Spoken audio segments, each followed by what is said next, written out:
Atsirado suburti mokslo, statybos, gamybos, architektūros bei projektavimo sričių specialistus bendradarbiavimui ir patirties klaidai siekiant skatinti tinkamą ir kokybišką būstų modernizaciją. Ir ko pasikoja atsirado taip, kad iš tikrųjų perkalbėjom su Kauno technologijos universiteto, Vilniaus Gedimino technikos, Šiaulių universiteto, su didžiuliais gamintojais, su Kauno Aušpėda, su kitais architektais. Šiandien dienai čia mes įdėjome keletą logotipų su tais, kuriais yra šiandien dienai jau teikia konsultacijas, su kuriais jau kalbam ir informacinė prasme padeda ir mes galim kreiptis kaip į partnerius. Su gamintojais pagaliau, ta prasme, tam tikrais. Šiandien dienai bendraujam su visais gamintojais ir prašom jų prisidėti pinigais prie to, kad šitas portalas taptų nereklaminis, jame nebūtų reklamos, bet galėtų žmonės surasti informacijos apie medžiagas, apie jų savybės, gamintojai ten gali tai susidėti, o KTU, VGTU ir architektai kaip atskiri gali komentuoti ir išsakyti savo pastabas, informaciją, jeigu tai yra melas arba nemelas. Ir tokiu būdu mes per pusę metų padarėme šį portalą. Mes tai vadinam konkrečiai mano kompanija, tai yra rinkodaros kompanija, kuri kūrė portalus.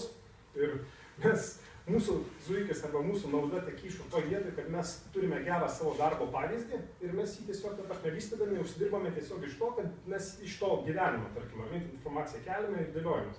Todėl ta nauda kažkokių slėptų labai didelių ausų čia tikrai nėra, išskyrus ką supasakojau. Ir pagrindinė šiandien dienai dalykas, ką mes šitiems metams jau apkalbėjome ir susidarėm, tai kad didžioji gamintojų statybinių medžiagų, statybinių toliau planavimo kompanijų, architektų, tarkim, ar ne, jie visi labai mielai priima šitą idėją, taip pat priima ir aplinkos ministerija tą idėją labai teigiamai.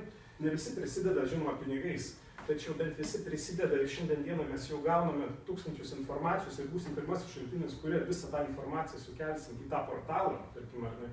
Ir mes būsime ta vieta, kur apie renovaciją turėtų žmogus rasti pilną ir išsamią informaciją čia. Tačiau svarbiausias uždavinys mums, dėl ko mes ir pradėjom šitos seminarus daryti, yra, kad tos informacijos kūrėjai taptume ne mes, ne kažkas kitas, bet taptų patys žmonės, kurie susiduria su tą problematiką. Todėl portale labai didelė dalis yra skirta forumui, kuriame mes matome kaip galimybę išsakyti pagrindinės pasitaikančias problemas ir klausimus. Diskutuot. Tam partneriai socialiniai, tiek universitetai, tiek architektai su mumis dalyvauja tame projekte tam, kad jie galėtų tuos klausimus taip pat atsakyti viešai, ta prasme pasakyti, kaip yra arba nėra, kad būtų galima daryti. Ir kad tai būtų galima nesunkiai Google pagalba pagaliau, bet ką susivedus, rasti vienoje vietoje daugelį atsakymų. Ir tas veiks tik tada, jeigu žmonės patys pradės rašyti, klausti ir atsakinėti. Ir mūsų darbas šiandien dieną yra užsukti tą procesą, todėl mes esam šiandien dienai čia. Ir